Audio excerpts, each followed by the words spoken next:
Hi everybody, it's Paul here from Triathlete. Hope this video finds you fit and well.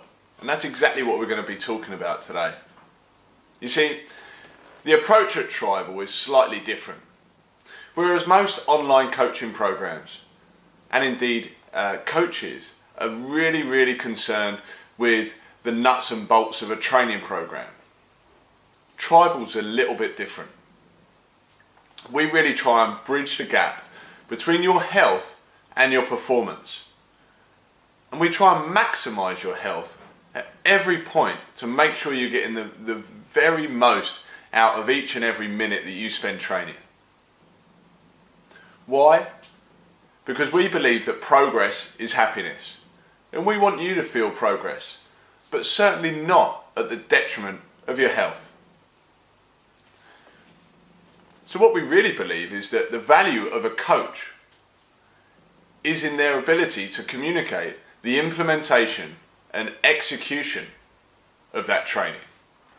Not only what to do, but how to do it, how to best execute that, and how to follow it up with great recovery strategies, with working on your productivity to make sure that you never waste a moment. So progress is happiness. But what's progress? Well, in its most simple terms, it's this. What we can see here is a graph detailing adaptation, which is indeed progress. But how does this work? Well, on the left-hand axis here, we've got your fitness level. And on the bottom axis, we've got time. The dotted line here indicates where your current fitness level is. Now here's what you really need to know.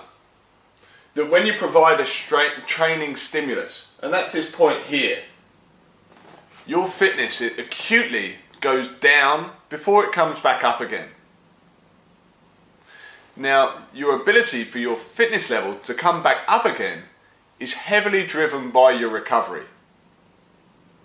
So if this was your training stimulus here, this is a catabolic drop in your performance, where actually you're suffering from tissue breakdown, inflammation, maybe a little bit of tiredness.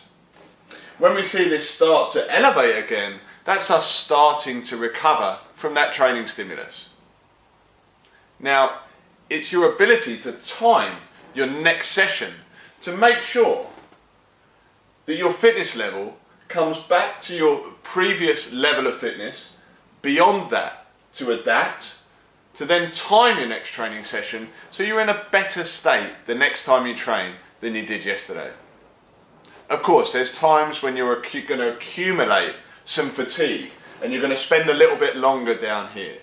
But all in all, eventually, you must come back over this line. And that's what a lot of weekend warriors and part-time athletes really miss. They think it's just about accumulating minutes, just about training for as many miles as possible, without the one eye should always be on this quality factor, the fact that you time your next effort to make sure that you bring about some adaptation. And that brings about increased capacity. Now, can you achieve this healthily? Absolutely you can. And you know what, if you want continued, ongoing progression, you had better be achieving this healthily. Because achieving it unhealthily, which is quite possible for the short term, is bound to lead to some serious health implications. Maybe some joint issues, maybe some frequent colds and flus, some adrenal health issues which might lead to kind of long-term lethargy, and bits and pieces like that. Things that really have no place in an athlete's lifestyle. So for that constant, never-ending improvement, you can improve in so many different ways. And that's another of our tribal values, is that it's not only about improving your aerobic capacity and your VO2, it's also about working on your perception of your technique and your efficiency, working on your strength. These are really key factors in you becoming a better triathlete as well. Okay, so there's a quick take on what we feel like progress is, and why you should always be making sure you're achieving that healthily. Good luck. Let me know if you've got any questions. Leave your comments below. And check out our Join Us Today tab. Perhaps you could come and join us in the members area, and you get a lot more access to great information which will help you to achieve healthy progress within your triathlon training. Cheers.